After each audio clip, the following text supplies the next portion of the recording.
Notre Dieu est un Dieu puissant, il règne de son saint Dieu avec sagesse, amour. Notre Dieu est un Dieu puissant. Notre Dieu est un Dieu puissant, il règne de son saint Dieu avec sagesse, amour. Notre Dieu est un Dieu puissant. Notre Dieu. Notre Dieu est un Dieu puissant, il règne de son saint Dieu avec sagesse, amour. Notre Dieu est un Dieu puissant. Notre Dieu est un Dieu puissant, il règne de son saint Dieu avec sagesse, amour. Notre Dieu est un Dieu puissant.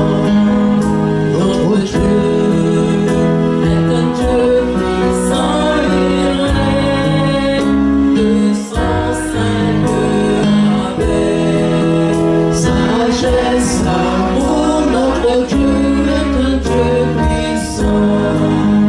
Notre Dieu est un Dieu puissant, il règne de son saint Dieu avec sagesse, amour. Notre Dieu est un Dieu puissant. Disons-le bien fort. Notre Dieu.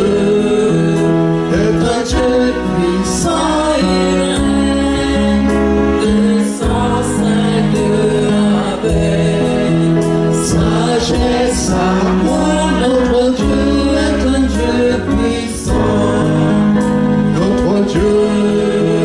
Est un Dieu puissant, il règne de son saint Dieu avec sagesse, amour. Notre Dieu est un Il Dieu règne. puissant. Il règne, il règne, il règne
Seigneur,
Seigneur, bien-aimé.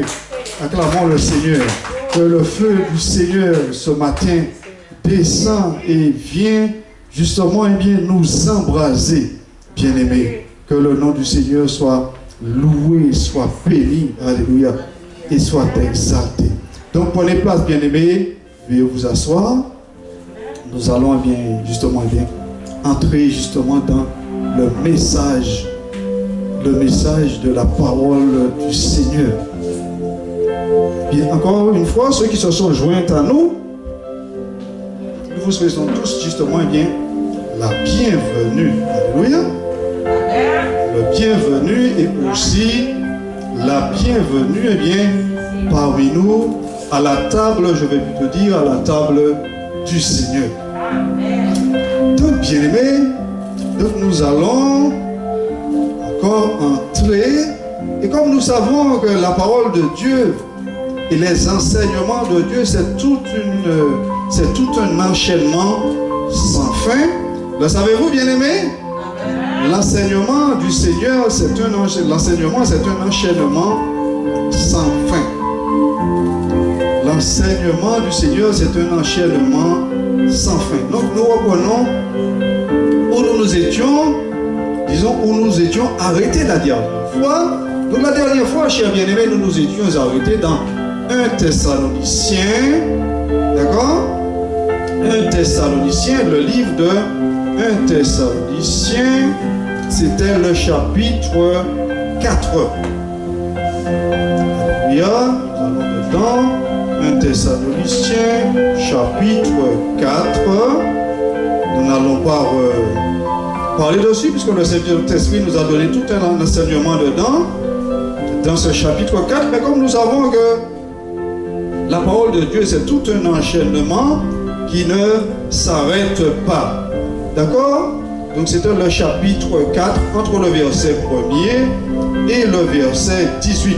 Vous voyez là-dedans, il nous a donné tout un enseignement qui en a toute une chaîne.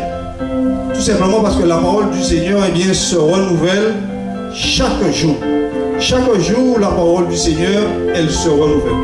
Nous nous rappelons très bien de ce qu'il nous a dit tout au long de ce chapitre. Tout au long de ce chapitre, à partir du verset 1er jusqu'au verset 18, nous nous rappelons très bien de ce qu'il nous a dit. Il nous a dit, à partir du verset, nous prenons le verset 3. Nous nous rappelons très bien de ce qu'il dit, le verset 3. Ce que Dieu veut, c'est votre sanctification, ce que vous vous absteniez de l'impudicité, etc., etc., etc., jusqu'au verset 17, qui nous dit que ensuite nous les vivants qui serons restés tous ensemble, nous serons élevés avec eux sur les nuées à la rencontre du Seigneur dans les airs. Mais au préalable, le verset 16 nous dit que le Seigneur lui-même, il a un signal donné au son d'un archange, au son de la trompette de Dieu. Voilà. Il te dit que il descendra du ciel. Il nous a dit il descendra du ciel. Et lorsque Jésus descend, bien aimé, prêtez attention très bien à ce que le Seigneur nous enseigne. C'est-à-dire, lorsque le Seigneur descend, il y a quelque chose qui se passe. Vrai ou faux? Amen. Lorsque le Seigneur descend, il y a quelque chose qui se passe.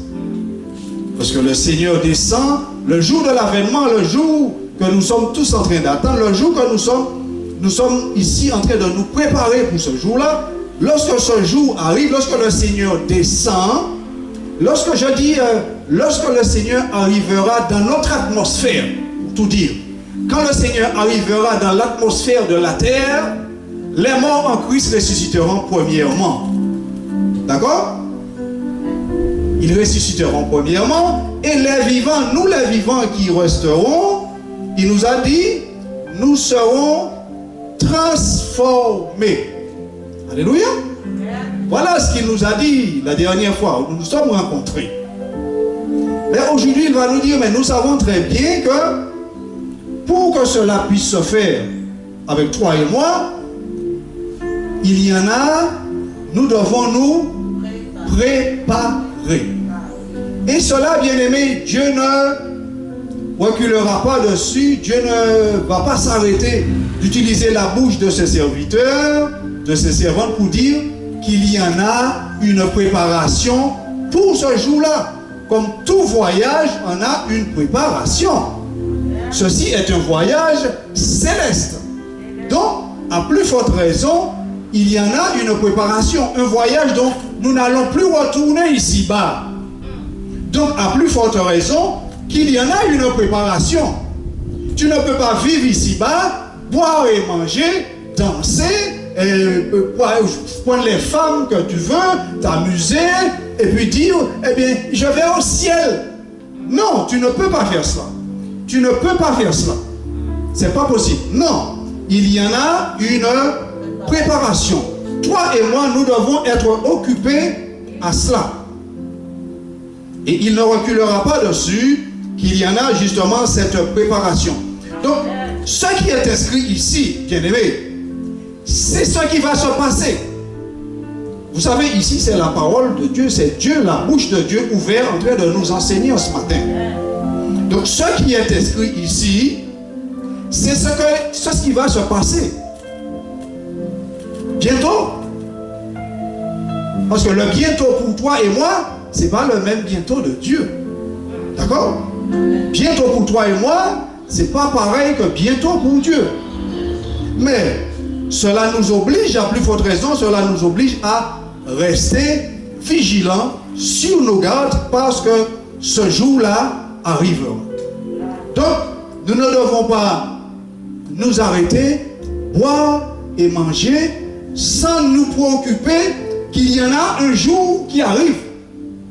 Un jour où que toi et moi, nous aurons à rendre des comptes de la façon dont nous avons vécu notre vie sur la terre. Nous aurons à rendre des comptes. Alléluia. Amen. Nous aurons à rendre des comptes. Donc, toi et moi, il nous est avantageux d'être du bon côté de la barrière. Parce que vous savez, il y en a deux peuples. D'accord? Il y en a deux peuples. Donc, autant que toi et moi, nous puissions être du bon côté. Vous avez un côté, un peuple qui n'a pas d'avocat, et de l'autre côté, vous avez un peuple qui en a un avocat. C'est deux choses différentes, frères et sœurs. Bien-aimés, enfants de Dieu. C'est deux choses différentes. Celui qui en a un avocat, eh bien, il sera défendu par l'avocat. Il n'aura pas à ouvrir la bouche. Mais par contre, celui qui n'a pas d'avocat, il devra se défendre. Et devant ce terrible juge, qui peut se défendre? Personne. Personne. Parce qu'il nous a donné sa parole afin que toute bouche soit fermée le jour du jugement. Où personne n'aura droit à la parole. Parce que prêtez attention, chers bien-aimés. Lorsque quelqu'un essaiera de dire, mais Seigneur, vous savez ce qui va se passer? Va apparaître une grande caméra. Un grand, je veux dire, c'est comme un téléviseur. Un grand projecteur, un grand téléviseur. Et le Seigneur lui dira, regarde. Et il sera là en train de regarder lorsqu'on l'a invité pour venir dans la maison du Seigneur où la sanctification était prêchée. Lorsqu'il entendait les prédicateurs, les pasteurs dire, il y en a une préparation. Pour être dans le ciel, il y en a une préparation. Il faut se préparer et c'est pendant que tu es sur la terre que tu dois te préparer. Le Seigneur va lui montrer, va le faire voir. Va le faire voir, bien-aimé. Et il va rester la bouche fermée. C'est exactement un voleur qu'on a pris la main dans le sac. Qu'est-ce qu'il va dire? Pourra-t-il se défendre? Non. Il ne peut pas se défendre parce qu'on a pris la main dans le sac. Donc c'est exactement cela, chers bien-aimés. Donc, nous allons avancer. 1 Jean chapitre 5, verset 10. 1 Jean chapitre 5. Chapitre 5. 1 Jean. Donc, 1 Jean chapitre 5 de 1 Jean, chapitre 5, le verset 10. Nous allons commencer à partir du verset 10. Il dit que celui qui croit au Fils de Dieu a ce témoignage en lui-même. Celui qui ne croit pas au Fils de Dieu le fait menteur, puisqu'il ne croit pas au témoignage que Dieu a rendu de son Fils. Et le verset 11 poursuit pour te dire que, et voici ce témoignage. Dieu nous a donné la vie éternelle, et cette vie est en son Fils. Dieu nous a donné la vie éternelle, et cette vie éternelle est en son Fils. Donc, nous allons comprendre, puisque nous sommes entrés dans toute cette étude concernant le baptême, chers bien-aimés, nous comprenons ici, je vais prendre ici cette traduction, très clairement ici, eh bien, ce qu'il est en train, tout à fait, eh bien, de nous dire ici. Dieu nous a donné, donc Dieu a rendu justement, eh bien, le témoignage de Jésus. Jésus, donc j'ai dit 1 Jean 5, 1 Jean 5, 1 Jean 5, 1 Jean 5 et 10. Donc, nous comprenons très clairement, il dit que Dieu a rendu ce témoignage. Le témoignage que Dieu a rendu, c'est en Jésus ce témoignage. Il te dit que le témoignage de Jésus, Dieu nous a donné la vie éternelle et que cette vie éternelle se trouve en Jésus. Cette vie éternelle se trouve, bien-aimé, en Jésus. D'où le voyage de Jésus des cieux vers la terre pour préparer le chemin. Pour préparer le chemin, et le chemin commence à partir du baptême. Alléluia. Le chemin commence à partir du baptême. Donc cela commence de A jusqu'à Z. D'accord? Donc le baptême c'est le A. Cela commence à partir du baptême. Donc, encore une fois, nous revenons dessus. Si le baptême n'est pas dans la sanctification, n'a pas été fait dans la sainteté, cela ne sert à rien. Que vous voulez l'entendre, que vous ne voulez pas l'entendre, que vous voulez le comprendre ou que vous ne voulez pas le comprendre, ceci tout simplement est la parole de Dieu.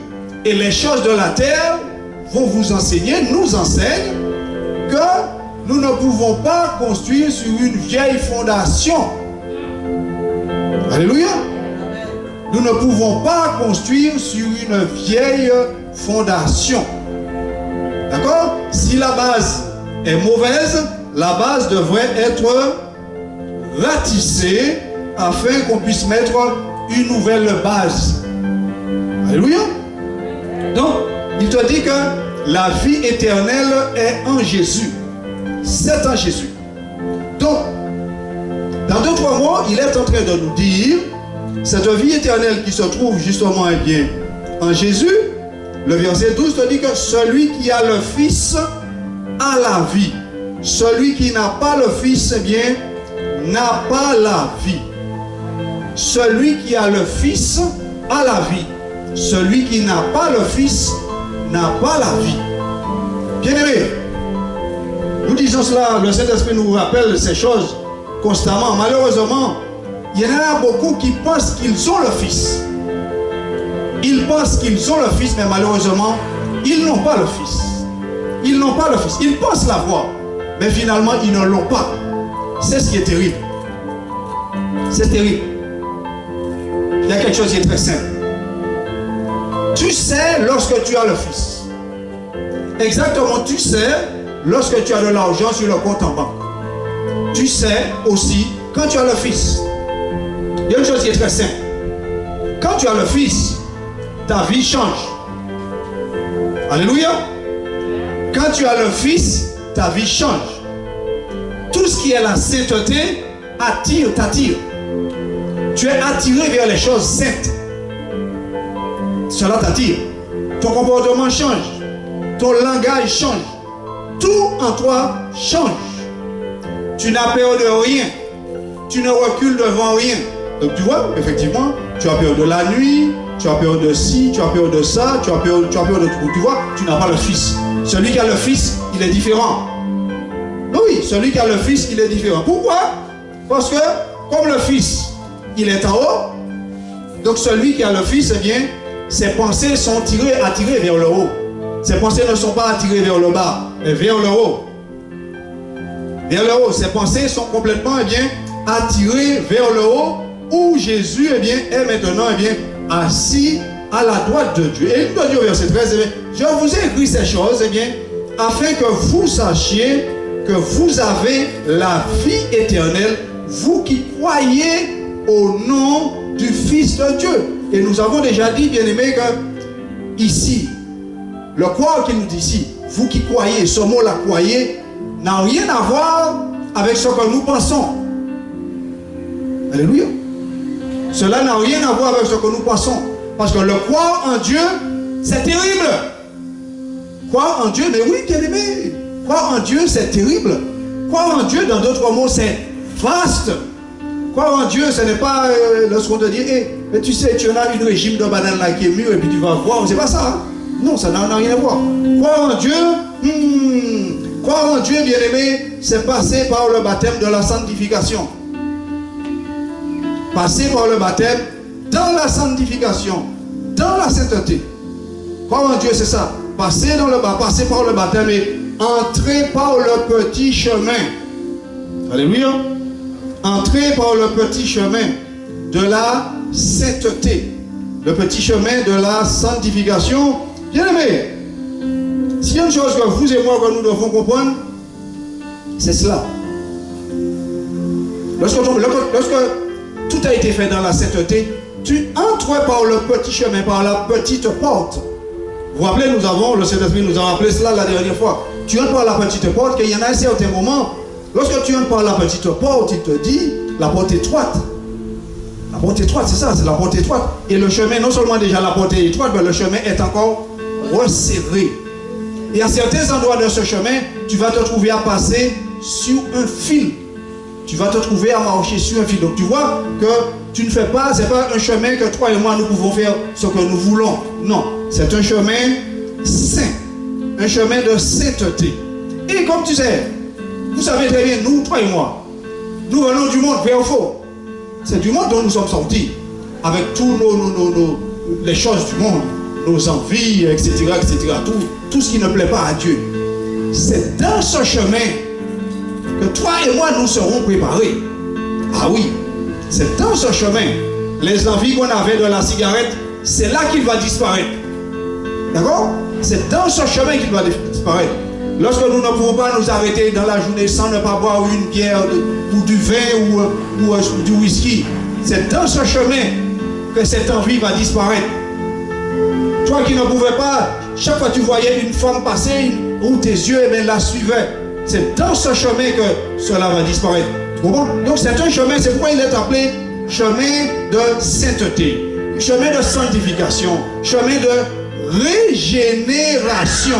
Tu comprends? C'est un chemin de régénération, un chemin transformateur de ton être terrestre. Il va te transformer d'un être terrestre à un être céleste.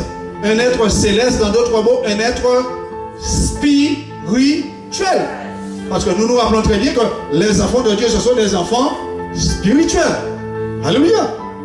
Donc, c'est pas là ce qu'il est en train de te dire que celui qui a Jésus, c'est exactement celui-là qui serait passé justement, eh bien, par ce chemin-là. Bien aimé, c'est la même chose que lorsque, par exemple, vous avez deux personnes qui se rencontrent. Deux personnes qui se rencontrent, deux personnes, on va dire, deux personnes riches se rencontrent. Et ce que le Saint-Esprit est en train de me faire penser passer dans mes idées, deux personnes riches qui se rencontrent, qui ont la même richesse, qui a la même quantité de sous sur le compte en banque. Mais dans deux, je vais dire, dans deux secteurs différents. Il y en a un qui dit, eh bien, tu sais, moi, j'ai acquis ma richesse, j'ai souffert beaucoup, j'ai lutté, maintenant, Dieu m'a béni, je suis riche, effectivement, mais j'ai lutté, j'ai galéré beaucoup. J'ai galéré beaucoup. Il raconte comment il est parvenu à cette richesse. Et vous avez l'autre qui dit, ah oui, moi, ma richesse, oh, moi, ah oui, moi, je suis passé sur eux, ah oui, les petits, je les ai tous écrasés. Là, maintenant, je suis bien. Mais comprenez, bien aimés, ce sont deux richesses totalement différentes.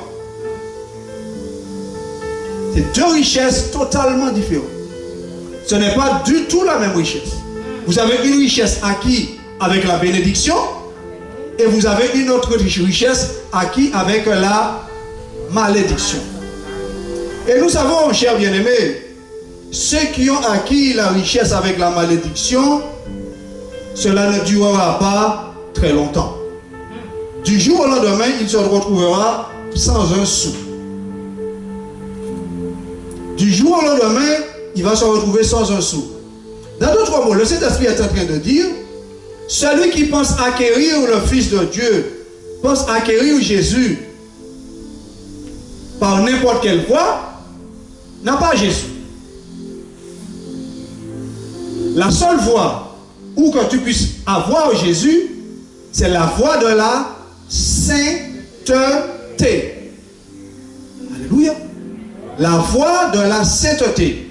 C'est de la Genèse jusqu'à l'Apocalypse. Cela n'a jamais changé. Ce qu'on nous a raconté, ce qu'on nous a enseigné pendant des années, n'a rien à voir avec ce que nous entendons maintenant. Cela n'a rien à voir. Non, c'est un évangile différent. Nous voyons très clairement que ici, là, ce que nous sommes en train d'entendre, c'est la porte étroite et le chemin resserré. La porte étroite et le chemin resserré. Alléluia. Donc, Jean 3, nous venons maintenant dans Jean directement. Jean le chapitre 3. Chapitre 3 de Jean. Chapitre 3, 36. Donc celui qui a le Fils a la vie. Et lorsque tu as le Fils,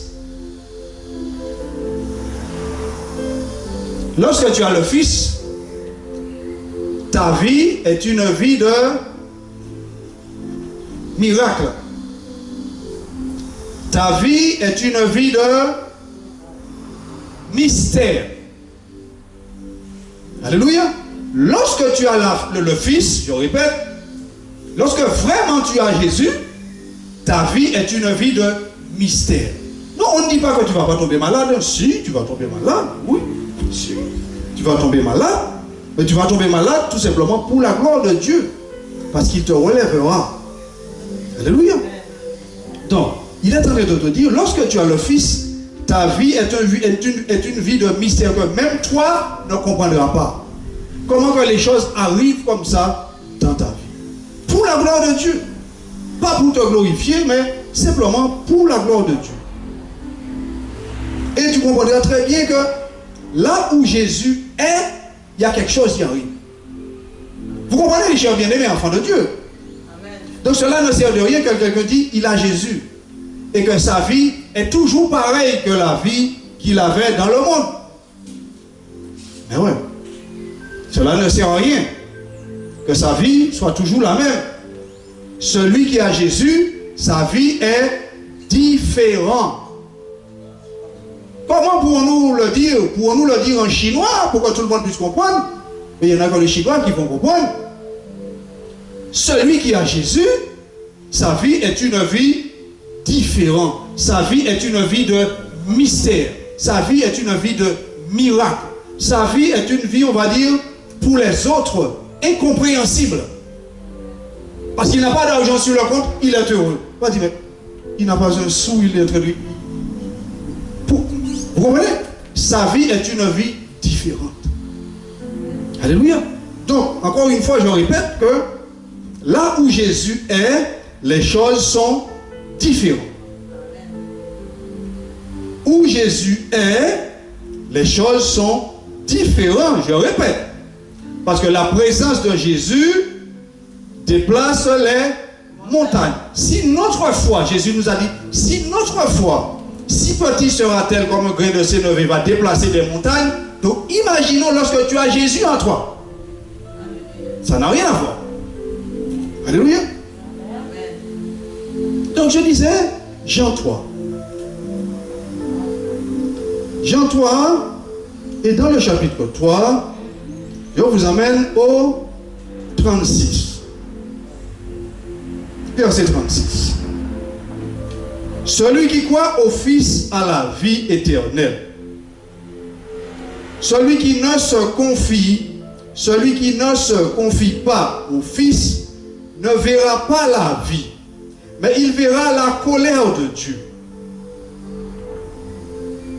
Celui qui a le Fils, donc celui qui a Jésus, il se confie en Jésus. Le loyer est tombé, il n'a pas d'argent pour payer le loyer. Est-ce qu'il va aller frapper à la porte de la voisine? Et voisine, prête-moi 300 € pour payer le loyer. Est-ce que c'est ça qu'il va faire? Pas du tout. Non. Il ira dans sa chambre, il va tomber à genoux, et il va tomber en larmes. Parce que les paroles ne pourront pas sortir. Les paroles ne pourront pas sortir de sa bouche. Et Dieu qui connaît le cœur, puisque tu sais très bien, il nous a dit ce matin, avant que la parole soit sur nos lèvres, il le sait déjà. Donc il voit le cœur. Et il comprendra tout ce que ce cœur est en train de dire au travers des larmes. C'est terriblement puissant. Lorsque tu as le Fils, tu comprends? Lorsque tu as le Fils, ta vie est une vie terriblement puissante. Ta vie est une vie que toi-même tu ne peux pas comprendre. Parce que simplement, tu marches dans les hauteurs avec ton Dieu. Donc il te dit que lorsque tu te confies en Dieu, au Fils, en Jésus, là, tu verras la vie. Bien aimé, nous savons que il y en a beaucoup de personnes malades. Je prends le cas, je ne veux pas prendre un autre pays. Je prends le cas de notre petit département Guyane. Il y a beaucoup de personnes malades. Vous ne pouvez pas vous imaginer personne. Bon, en passant par le coronavirus et tout le reste des maladies, il y a beaucoup de personnes malades. Principalement, beaucoup de personnes, disant chrétiens, voilà, se disant chrétiens, il y en a beaucoup qui sont malades. Il y en a beaucoup qui ont pris pour eux constamment, pendant des années qu'on prie pour eux. Et c'est toujours pareil. Rien ne change. Cela veut dire quoi? Cela veut dire quoi? Ces chrétiens n'ont pas Jésus. Bien-aimés, vous comprenez, la parole est claire. On ne peut pas se cacher. Ou comme dit le français, on ne peut pas se voiler la face. Vous comprenez? La parole est très claire. Il y a des années qu'on prie pour eux, pour une maladie, pour un mal quelconque, qui les jette.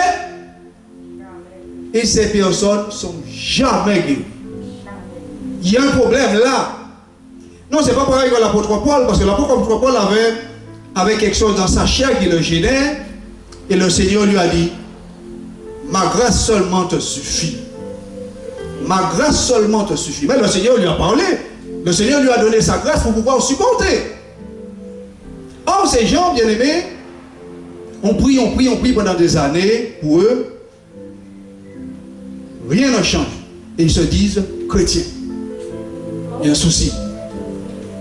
Normalement, un chrétien, c'est quelqu'un qui, normalement, en façon de parler, en façon de parole, celui qui est chrétien, c'est celui qui en a Christ. Vrai ou faux? Mais oui, celui qui est chrétien, c'est quelqu'un qui en a Christ en lui, qui en a Christ avec lui. Où est-ce qu'il va? Christ est avec lui, vous comprenez? Donc il y en a un souci. Il y en a un souci. Vous devez voir, effectivement, qu'il y en a un souci là. C'est pas normal. Non, c'est pas du tout normal. Il y en a un souci. Et oui. Parce que nous venons de voir Le premier verset, où est-ce que nous avons lu dans 1 Thessaloniciens, le chapitre 4, là, il te dit, lorsque Jésus arrive un endroit, quelque part, il y a quelque chose qui se passe. Donc c'est pas normal que tu dis avec ta bouche que tu as Jésus et que tu sois toujours pareil. Donc si tu es toujours pareil, ici sur la terre, imaginons dans le ciel. Il y en a, cela nous laisse à réfléchir. Si ici bas sur la terre c'est ainsi, imaginons dans le ciel. Donc si tu n'as pas Jésus ici bas sur la terre, tu ne l'auras pas non plus dans le ciel. Mais non. Je dois avoir Jésus ici sur la terre. C'est pourquoi il te dit que je dois me préparer. Je dois me préparer et ma préparation, tu vas comprendre que ma préparation c'est un combat. Ah oui, bien aimé. Mais oui, ceux qui ont dit oui, accepte Jésus et tu seras sauvé. Oui, c'est bon, Jésus a tout fait. Hein? Quoi? Non. C'est un combat. Ta préparation, ma préparation, notre préparation, nous avons ce combat. Ce combat, c'est avec qui? C'est pas avec mon voisin? Non, c'est avec moi-même. C'est avec moi-même.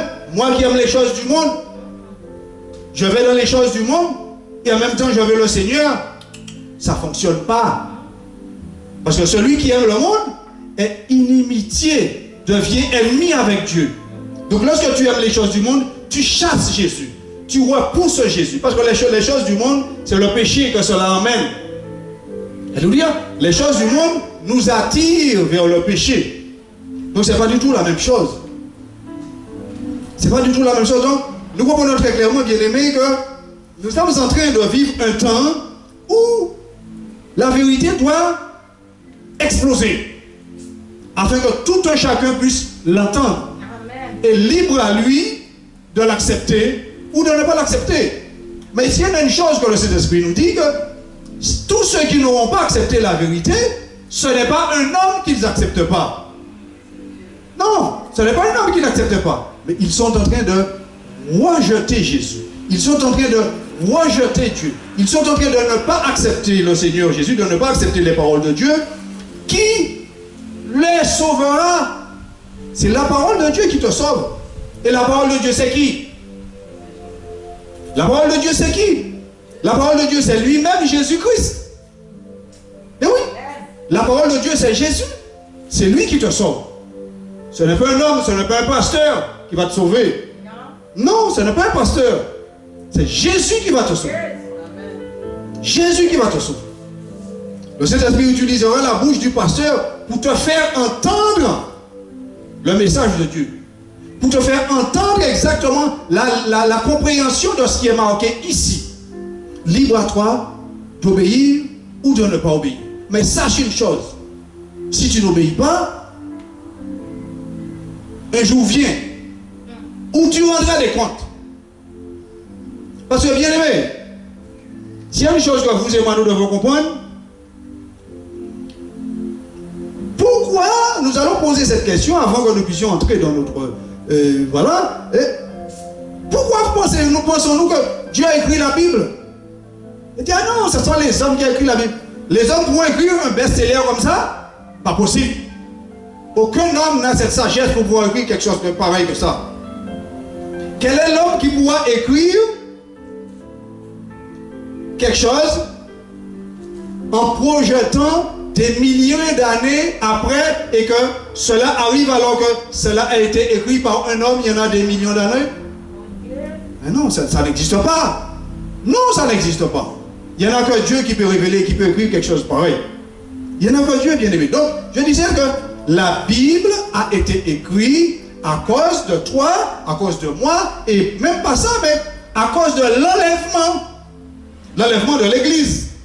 L'enlèvement de l'épouse dont nous avons lu, nous avons vu la dernière fois dans 1 Thessaloniciens, le chapitre 4. C'est à cause de cela, justement, de l'Église de Jésus-Christ, de l'Église de Dieu, que Dieu a écrit la Bible. Dans d'autres mots, Dieu a écrit le chemin du retour vers lui. Alléluia. Amen. Vous vous rappelez que Adam nous a fait perdre le chemin en se détournant de la parole de Dieu. Maintenant, Dieu nous a donné à nouveau sa parole pour nous ramener vers lui. Alléluia. C'est pour pouvoir nous ramener vers lui. Donc la terre, bien aimé, nous sommes ici bas sur la terre tout simplement dans un pèlerinage, comme nous disons, ce pèlerinage, ce chemin de préparation. Donc ne faisons pas ce chemin de préparation un chemin pour pouvoir vivre dans le péché. Non, ne faisons pas de ce chemin de préparation un chemin pour pouvoir vivre dans le péché. Dans d'autres mots, il te dit, c'est un temps de grâce. Nous entendons beaucoup dire, ah oui, ça va par la grâce. Oui, nous sommes sous la grâce. Ah bon, nous sommes sous la grâce. Mais tu ne sais pas ce que c'est que la grâce. La grâce que le Seigneur t'a donnée, c'est un temps que le Seigneur tout simplement, a interrompu avec Israël. D'accord? Il a endurci le cœur d'Israël. Voilà, pour que Israël puisse leur donner son dos, afin que toi et moi, que nous puissions entrer. Que nous puissions nous préparer pour pouvoir entrer. Mais cela, il y a un temps que Dieu a déterminé. Personne ne sait, je ne sais, personne ne le sait. Mais cela est appelé un temps de grâce. Ce temps de grâce, c'est un temps de préparation. Voilà, un temps que Dieu nous a donné, imparti pour pouvoir tout simplement, nous préparer. Donc, il est très clair ici de ce qu'il dit. Celui qui croit au Fils a la vie éternelle, et celui qui se confie, celui qui ne se confie pas, ne verra pas la vie. Mais non, il ne verra pas la vie, parce qu'il ne croit pas en Dieu. Tu comprends?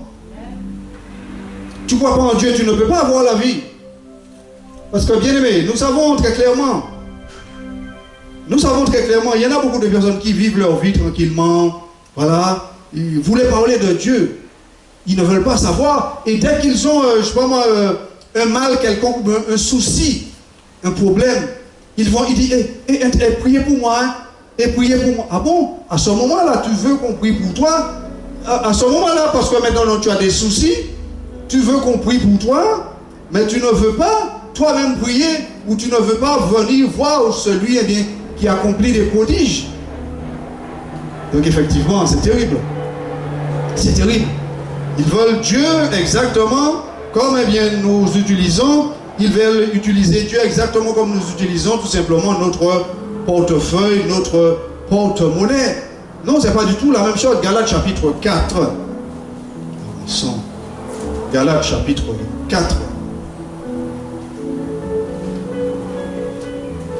Galates chapitre 4. Chapitre 4 de Galates. Plutôt, non, pas Galates, plutôt Romains. Galates, Romains d'abord. Romains 8. Romains 8. Romains chapitre 8. Écoutez ce qu'il nous dit. Romains chapitre 8, verset 15. Romains chapitre 8, à partir du verset 15, il nous dit: et vous n'avez point reçu un esprit de servitude pour être encore dans la crainte, mais vous avez reçu un esprit d'adoption par lequel nous crions Abba Père. Et si je lis le verset 16, il me dit: l'esprit lui-même rend témoignage à notre esprit que nous sommes enfants de Dieu. Alléluia. L'esprit lui-même rend témoignage à notre esprit que nous sommes enfants de Dieu. Le verset 15 nous dit: vous n'avez point reçu un esprit de servitude pour être encore soit dans la servitude ou bien dans la crainte, mais vous avez reçu un esprit d'adoption. Donc vous comprenez, bien aimé, au baptême, l'esprit que beaucoup disent qu'ils ont reçu, personne ne dira non, dans le baptême j'ai reçu l'esprit du monde. Non, personne ne le dira. J'ai jamais entendu personne le dire. Ils disent au baptême j'ai reçu, oui, j'ai reçu le Saint-Esprit. Ils disent oui, j'ai été baptisé. Et puis ils sont en train de parler dans un charabia que personne ne comprend. Alléluia. Cela n'a rien à voir. Cela n'a rien à voir. Si tu as reçu le Saint-Esprit, tu n'as peur de rien. Tu ne recules devant rien. Tu n'as peur de rien. Parce que l'Esprit de Dieu, c'est l'Esprit des esprits. Peux-tu comprendre cela? Pouvons-nous comprendre cela que l'Esprit de Dieu, c'est l'Esprit des esprits. Donc lorsque tu as cet esprit avec toi, tu n'as peur de rien.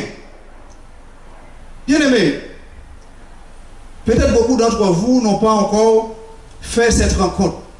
Mais moi, j'ai fait cette rencontre par le passé. Lorsqu'un homme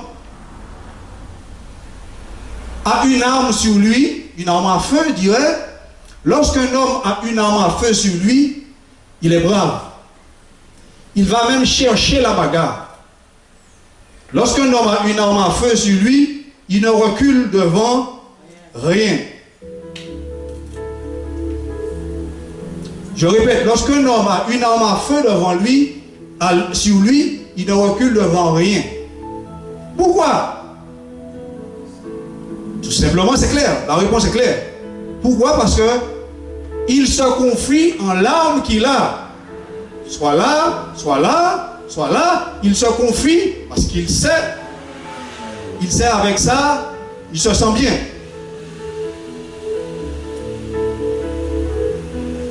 Parce qu'il a mis sa confiance en cette arme. C'est la même chose. Celui qui a l'Esprit de Christ, celui qui a Jésus, celui qui a le Saint-Esprit, c'est la même chose. Il ne recule devant rien. Il va dans un bureau. Ah non, on ne va pas vous donner des documents en papier. Non, non, on ne va pas vous donner des papiers. Non, non, non, non, non. Non, vous pouvez retourner, il n'y a pas de papier. Il s'en va. Non, il n'y a pas de papier pour vous, il n'y a pas de document. Non, non, il n'y a pas de document, non. Il s'en va. Il s'en va. Mais oui, il s'en va. Puis comme on lui a dit, il n'y a rien, il s'en va. Mais va-t-il capituler? Non, il ne va pas capituler. Parce qu'il va dire, ouais, oui, toi, vous, là, dans votre bureau, vous me dites, non, il n'y en a pas, mais Jésus ne m'a pas dit qu'il n'y en a pas. Non, Jésus ne m'a pas dit qu'il n'y en a pas. Tout simplement, sa confiance n'est pas basée en celui qui lui a dit qu'il n'y en a pas. Sa confiance est basée en Jésus qui ne lui a pas encore dit qu'il n'y en a pas. Lorsque Jésus lui dit qu'il n'y en a pas, bien là, il va pleurer, il va entrer dans le jeûne, il va entrer dans la prière, il va entrer dans la supplication, etc. Pour voir s'il touche le cœur de Jésus, pour que Jésus puisse faire quelque chose pour lui. Donc, c'est la même chose. Donc, il se confie en Jésus. Il ne recule devant rien.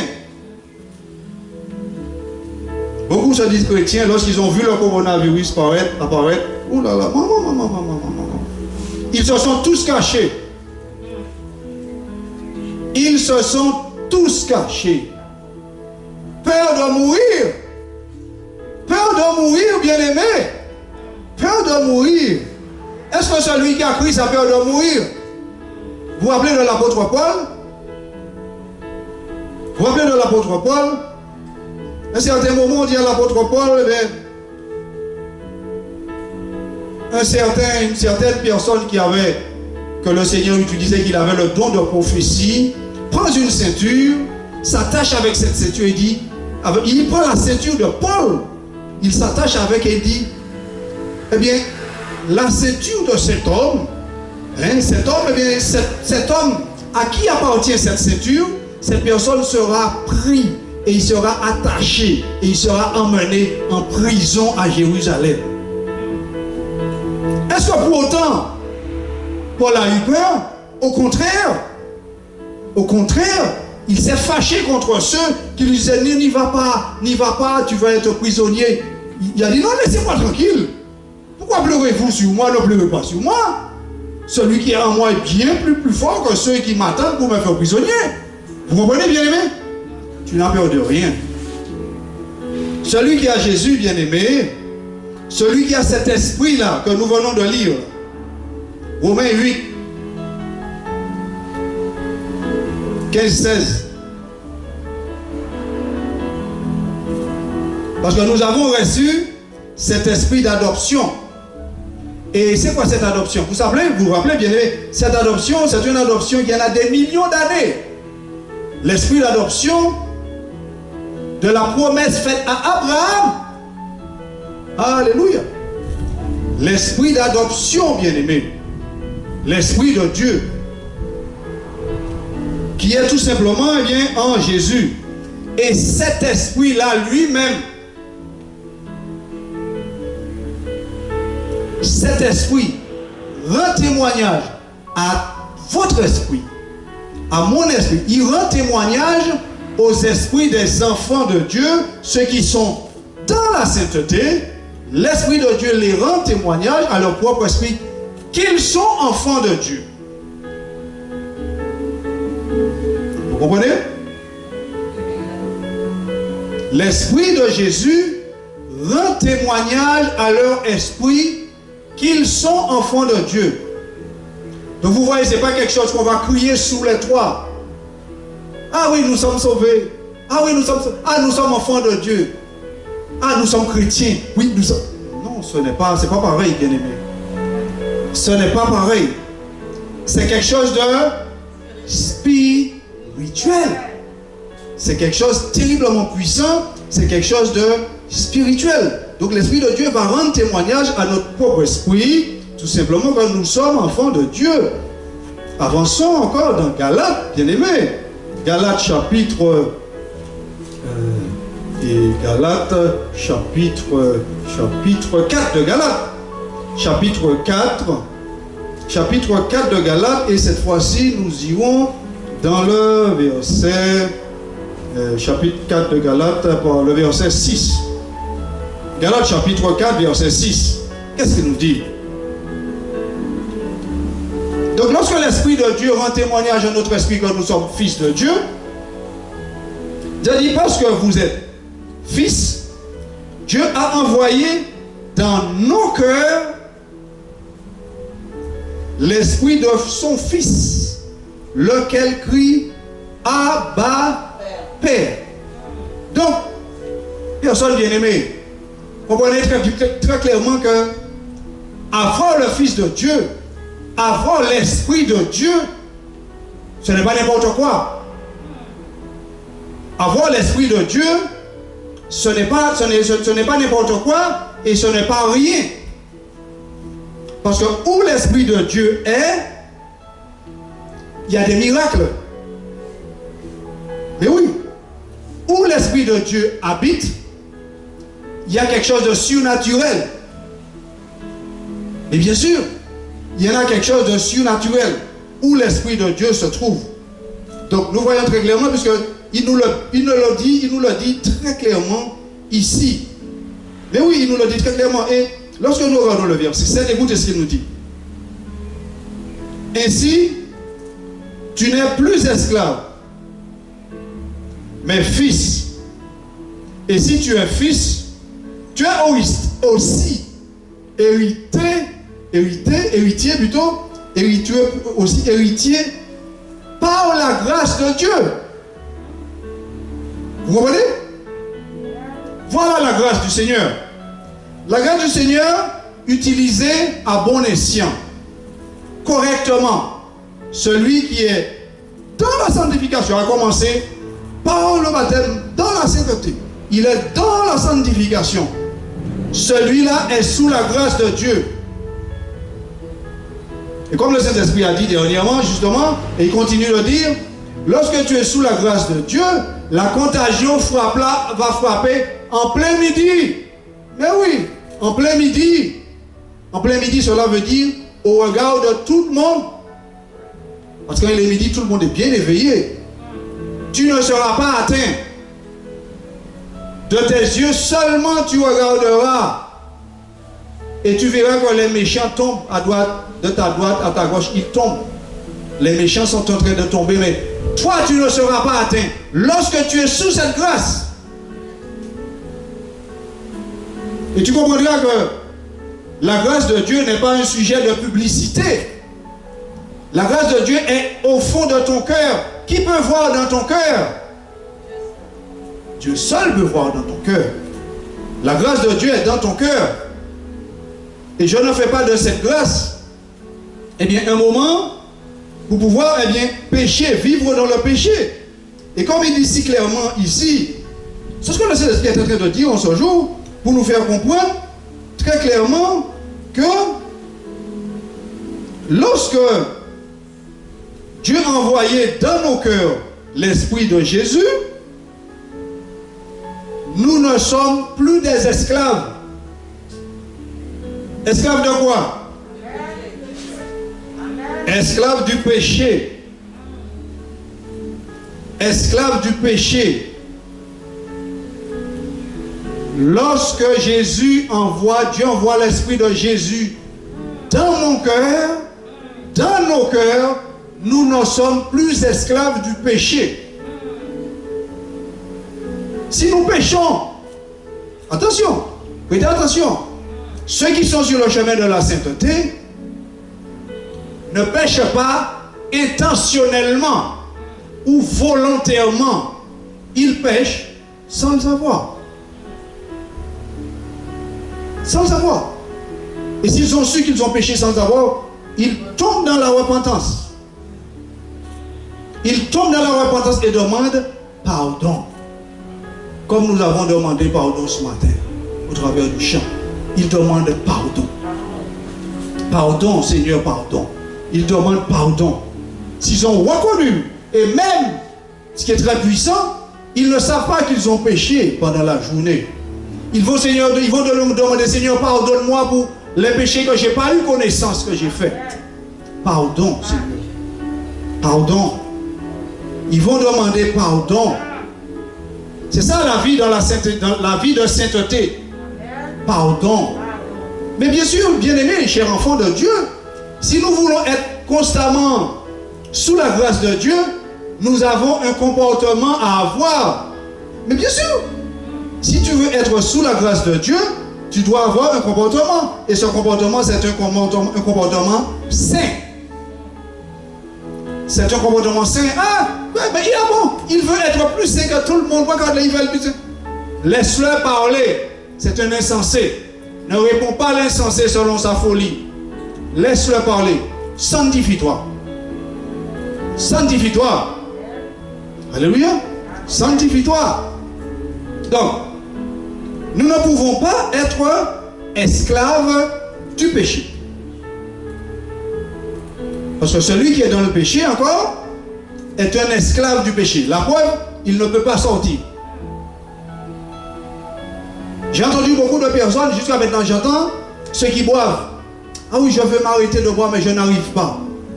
C'est un esclave. Vous comprenez? Il est esclave. Et qui est-ce qui libère les esclaves? C'est Jésus. Ceux qui fument, je connais quelqu'un qui fume. Ah oui, j'ai déjà essayé plusieurs choses, plusieurs patchs, on m'a dit, j'ai déjà essayé plusieurs choses pour arrêter de fumer. Je n'arrive pas. C'est un esclave du péché, un esclave de la cigarette. D'autres, c'est les femmes, ils n'arrivent pas. Esclave. Esclave. C'est un esclave. C'est un esclave. Et oui, c'est un esclave. Or, Jésus est venu tout simplement pour pouvoir, eh bien, nous libérer, nous délivrer de cet esclavage. Parce que cet esclavage, c'est un esclavage qui va te tenir jusqu'à ce que la mort arrive. Et une fois que la mort est arrivée, Satan rigole. Satan rigole parce que ton âme n'entrera pas au ciel. Désolé. Ton âme n'entrera pas au ciel. Il t'a tenu sur la terre, il t'a tenu dans la cigarette ou avec les femmes, ou avec ta vie dans le monde, aimer les choses du monde, les boîtes de nuit, sortir à droite. Il t'a tenu comme ça, il t'a tenu comme ça, jusqu'à ce que le jour de ta mort arrive. Un accident, quelque chose, mais le jour de la mort arrive, il t'a tenu jusqu'à ce jour-là. Et clac, il est content. Il a ton âme ne va pas parvenir dans le ciel. Désolé. Les parents vont pleurer, les amis vont pleurer, mais malheureusement, ton âme ne montera pas. Il descendra. Il descendra aux enfers, comme le ciel le dit si bien, la parole de Dieu le dit si bien. Ton âme descendra, tout simplement parce que tu es mort esclave. Vous comprenez, bien aimé? Les esclaves, ils ne montent pas là-haut, non. Non. Détrompons-nous. Les esclaves ne montent pas dans le ciel. Le ciel, ce sont les délivrés. Vous vous rappelez ce qu'il dit? Ce sont les délivrés, les rachetés de Dieu. Les rachetés de Dieu. Bon, effectivement, il dit, bon, tu as péché, tu as reconnu que tu as péché. Amen, oui, bon, tu as péché, voilà, bon, par inadvertance, comme on dit, tu n'as pas fait attention, tu es tombé dans le piège de l'ennemi. Eh bien, reprends-toi pendant que tu as de la vie, pendant que Jésus n'est pas revenu, reprends-toi et resurmonte la pente. Ne reste pas dans la chute. Ne reste pas dans la chute. Remonte, parce que comme la parole de Dieu te dit, tant qu'il y a de la vie, il y a de l'espoir. Mais oui, tant qu'il y a de la vie, il y a de l'espoir. Oui, le Satan, il t'a mis un lacet là, pendant que tu es passé, il t'a tiré, il t'a pris. Et bien maintenant, tu reconnais effectivement, tu as été pris, mais maintenant, eh bien, délivre-toi. Délivre-toi. Alléluia. Parce que Jésus est encore là. Parce que ton âme est encore en toi. Tant que ton âme est encore en toi, tu as de l'espoir.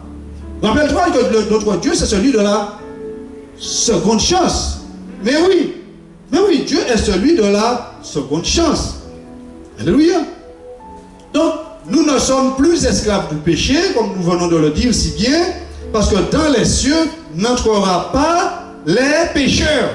Voilà encore une fois, voilà encore, bien aimé, encore, comment dire, encore un mot, une phrase que beaucoup se trompent. C'est-à-dire, oui, nous sommes tous pécheurs. Oui, qui va pas le reconnaître? Mais bien sûr, nous sommes tous pécheurs. Oui, c'est parce que nous sommes pécheurs que Dieu a envoyé Jésus.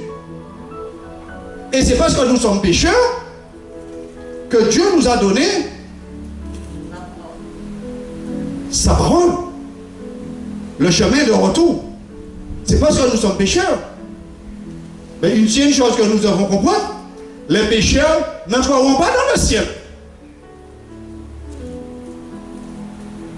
Les pécheurs n'entreront pas dans le ciel. Pourquoi? Parce que Dieu a tout préparé. Chemin de sainteté, chemin de sanctification, de régénération de l'être terrestre. La parole revient. Régénération de l'être terrestre, afin de le transformer en un être spirituel, vers pour Dieu. Vous comprenez?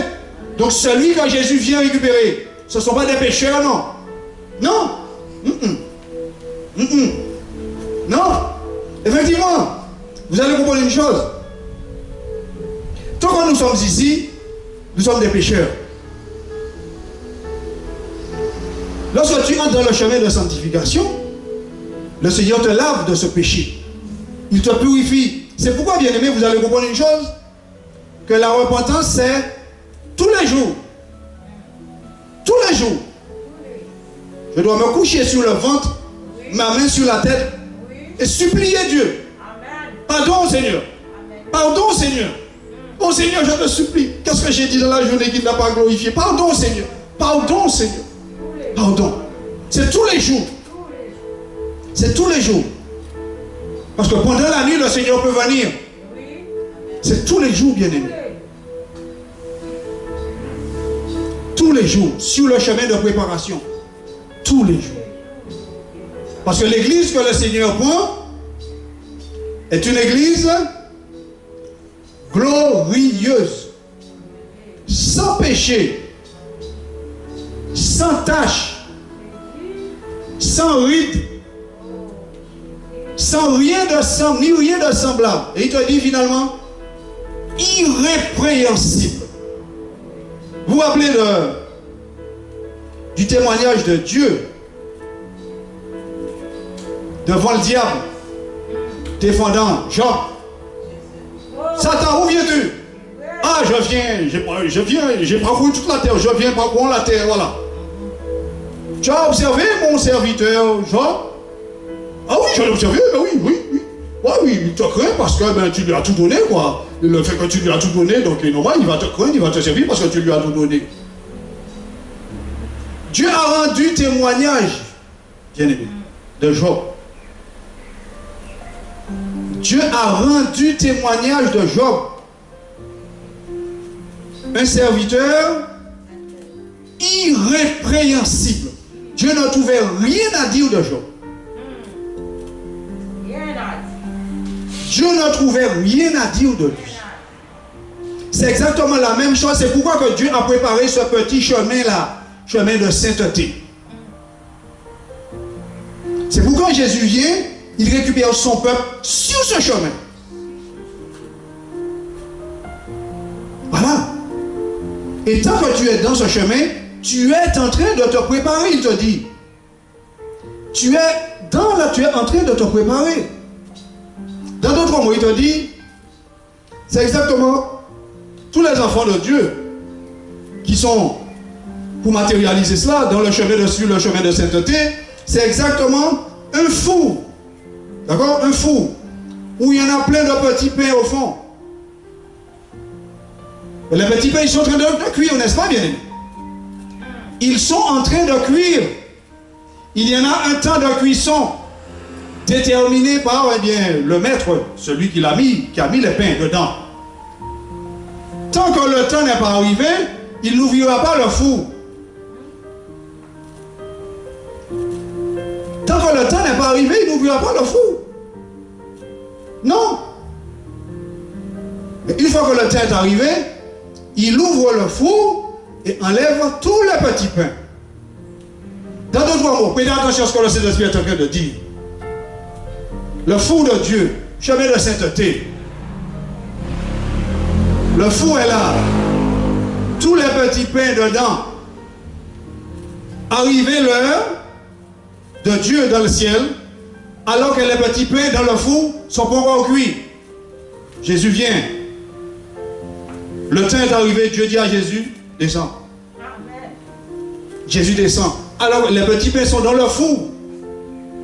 Quand Jésus apparaît dans notre atmosphère, tous les petits pains sont prêts.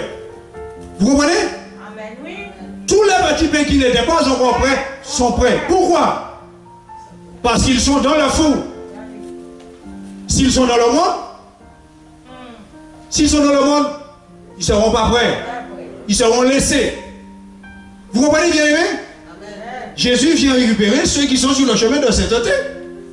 Et cela, le peuple de Dieu doit le comprendre. Ça, tu dois le comprendre. Mais oui, ce n'est pas ton église qui va te sauver. Hein? Non. Ce n'est pas ton église si ton parle. Mais oui, ce n'est pas ton église. Non, ce n'est pas ton église, ce n'est pas ta religion. Non, il ne s'agit pas de religion ici, là. C'est pas ce qui va te sauver. Tu dois être dans ce chemin de sainteté et nous devons comprendre cela. Voilà, des millions de personnes ne veulent pas le comprendre, mais c'est là que Jésus vient récupérer un peuple. Sur le chemin de régénération. Voilà, nous devons comprendre cela, bien aimé. Voilà, sur le chemin de régénération, donc effectivement, il n'y a pas d'esclaves là. Vous comprenez, bien aimé? Il n'y a pas d'esclaves sur ce chemin. Non. C'est ce qu'il dit. Non, mais non. Il n'y a pas d'esclaves sur ce chemin. Non, il n'y a pas d'esclaves. Il n'y a pas d'esclaves, je répète, il n'y a pas d'esclaves sur ce chemin. Il n'y a pas d'esclaves sur ce chemin. Sur ce chemin, c'est un chemin de sainteté. Et ce chemin où on marche en jeûne, où on marche en prière, on marche dans la repentance, constamment. Constamment. La repentance est un fruit de l'esprit. Et que ce fruit doit être en nous en abondance. La repentance. Alléluia. Donc nous avançons encore, oui, les heures bien avancent pour que nous puissions capituler, mais nous avançons encore un petit peu, bien aimés.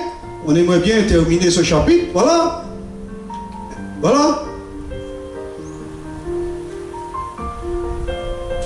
Galates, ouais, nous venons de Galates, c'est bien. Galates 4, voilà, voilà, nous venons de faire Galates, voilà, effectivement. Donc nous passons maintenant, bien aimés, 1 Thessaloniciens. Revenons dans ce livre de 1 Thessaloniciens, chapitre. Et oui, ce ne sont pas des esclaves qui sont sur le chemin. Si vous voulez être esclave, ce serait plutôt des esclaves de Christ. Vous vous rappelez? Des esclaves de Christ. 1 Thessaloniciens 5. 1 Thessaloniciens, chapitre 5. 1 Thessaloniciens, le chapitre 5. Et dans le chapitre 5, verset 2, il nous dit: car vous savez bien vous-même que le jour du Seigneur viendra comme un voleur dans la nuit. Vous savez vous-même que le jour du Seigneur viendra comme un voleur dans la nuit. C'est ce que Jésus a dit plusieurs fois. Je viendrai comme un voleur. Pourquoi Jésus utilise ce terme? Simplement, ni vous ni moi, nous n'attendons un voleur. Non, nous n'attendons pas qu'un voleur va passer chez nous. C'est pourquoi il dit je viendrai comme un voleur, c'est-à-dire personne ne s'attend, moi je viens. Cela veut dire quoi pour toi et moi? Pour les enfants du peuple de Dieu, pour le peuple de Dieu, cela veut dire quoi? Cela veut dire le fait que tu ne sais pas à quelle heure le voleur vient, tu dois te préparer. Tu dois te préparer. Comme tu ne sais pas à quel moment que le Seigneur vient. Parce qu'il te dit aussi que nul ne sait ni le jour ni l'heure. Donc cela veut dire, si je ne connais ni le jour ni l'heure, cela veut dire que je dois être prêt. Ou dans d'autres mots, je dois être sur mon chemin de préparation. Je dois être sur le chemin de préparation, en train de m'efforcer avec des supplications, supplier mon Dieu, en train de m'efforcer tout simplement, eh bien, sur ce chemin. Je dois tout simplement en train de m'efforcer sur ce chemin. Voilà ce qu'il est en train de dire. Parce que nous ne savons ni l'heure, ni le jour. Nous descendons, nous gardons le même livre. Nous allons maintenant au verset 4. Écoutez ce qu'il dit. Mais vous, frères, vous n'êtes pas dans les ténèbres pour que ce jour vous surprenne comme un voleur. Dans d'autres mots, il te dit que sur ce chemin de sainteté, il n'y a pas de ténèbres. Le chemin de sainteté, c'est un chemin de lumière. Voilà. Le chemin de sainteté, c'est un chemin de lumière. Jésus vient prendre son peuple dans la lumière. Même s'il est minuit, dans la lumière, bien-aimé. Ce n'est pas une lumière visible à l'œil. C'est une lumière spirituelle. Alléluia. Il vient prendre son peuple, tout simplement, voilà, dans la lumière. Et il te dit tout simplement que les enfants de Dieu, vous êtes tous des enfants de la lumière. D'accord? Et des enfants du jour. Donc, nous ne sommes point de la nuit, ni de les ténèbres. Vous comprenez très bien, sur le chemin de Dieu, comme il te dit, nul impur n'y passera par là, il n'y aura pas de lion, il n'y aura pas de bête féroce. Sur ce chemin, c'est un chemin de lumière. C'est un chemin de lumière. Voilà ce qu'il est en train de nous dire. Donc, lorsque tu marches sur le chemin de lumière, tu ne peux pas être surpris. Bien aimé, savez-vous que il y a des milliers de chrétiens ici. Nous disons, et tu sais que Jésus est sur le point de revenir? Vous savez ce qu'ils disent? Mais non! Mais c'est pas pour maintenant! Jésus, non, c'est loin, Jésus! Vous comprenez, bien aimé? Tout simplement, cela veut dire que ils ne sont pas sur le chemin de lumière. Il y a quelque chose de terrible là, hein? Ils ne sont pas sur le chemin de la lumière. Parce que tous ceux qui sont sur le chemin de lumière savent qu'à n'importe quel moment l'enlèvement a lieu. Tous ceux qui sont sur le chemin de lumière savent qu'à n'importe quel moment l'enlèvement aura lieu. Donc ils sont sur leur garde, ils sont dans leur préparation. Tant que leur Seigneur ne vient pas, oui, ils ont un travail, oui, ils ont un travail, ils paient l'eau, ils paient l'électricité, ils paient la traite de voiture, etc. Oui, ils vivent leur vie, mais ils sont connectés vers là-haut, en sachant qu'à n'importe quel moment, pendant qu'ils sont au volant de la voiture, leur sauveur peut venir. Pendant qu'ils sont dans leur travail, mais le Seigneur peut venir. Ils sont connectés, bien-aimés. Ils ne font pas n'importe quoi. Ils ne disent pas n'importe quoi. Ils n'écoutent pas n'importe quelle musique. Et oui, ils font attention. L'esprit qui est en... Vous comprenez, bien-aimé? Lorsque tu as reçu cet esprit terriblement puissant, cet esprit qui va te guider ainsi, il va changer ta vie, ta façon de manger, ta façon de boire, ta façon de te vêtir. Il va te changer. Cet esprit est terrible. C'est l'esprit de Dieu. C'est l'esprit qui a terrassé Goliath. David, ce petit garçon de 17 ans, ce jeune homme de 17 ans, terrassant une bête de guerre, une machine de guerre, Goliath. Vous comprenez? C'est cet esprit. C'est cet esprit, l'esprit de Dieu. Finalement, nous allons finaliser avec ce dernier verset. Voilà. Nous allons finaliser avec Éphésiens 5. Alors, revenons à Éphésiens, Galates, Éphésiens 5. Marchez comme des enfants de lumière. Vous comprenez, bien aimé? Donc il y en a un problème. Il y en a un problème. Les enfants de lumière sont différents aux enfants des ténèbres. Donc je disais, Éphésiens 5, 8. Voilà ce qu'il dit. Autrefois, vous étiez ténèbres. Et maintenant, vous êtes lumière. Dans le Seigneur. Vous êtes lumière dans le Seigneur. Marchez comme des enfants de lumière. Vous comprenez comment il attire encore notre attention? Autrefois, vous étiez ténèbres. Donc cela veut dire qu'il y en a un peuple qui existe, qui marche sur la terre, mais qui marche dans les ténèbres. C'est clair, c'est la parole de Dieu. Il y en a un peuple qui marche, qui existe, qui marche sur la terre et qui marche dans les ténèbres. Et il y a aussi un peuple qui marche sur la terre, qui marche dans la lumière. Donc vous avez, encore une fois, la parole de Dieu nous dit qu'il y en a deux peuples qui marchent sur la terre. Un qui marche vers le haut, un qui marche vers le bas. Le bas, c'est les ténèbres. Le bas, c'est l'enfer. Et vers le haut, c'est la lumière. La lumière éternelle où se trouve Dieu.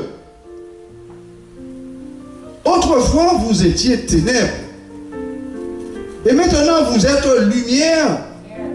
Donc, comme maintenant tu es lumière, tu dois maintenant marcher comme un enfant de lumière. Alléluia. Bien-aimés, soyez bénis avec ces paroles.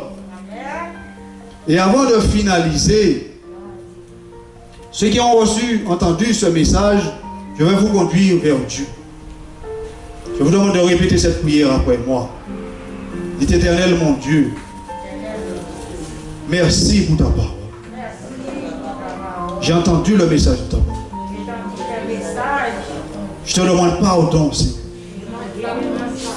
J'ai reconnu que j'ai péché contre toi pendant des années. Pardonne-moi, Seigneur. Je te supplie. Seigneur, j'ai entendu ta parole et j'accepte ce message dans ma vie.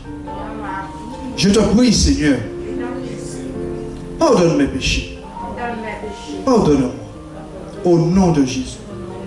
Blanchis-moi, lave-moi, purifie-moi, établis ta parole en moi,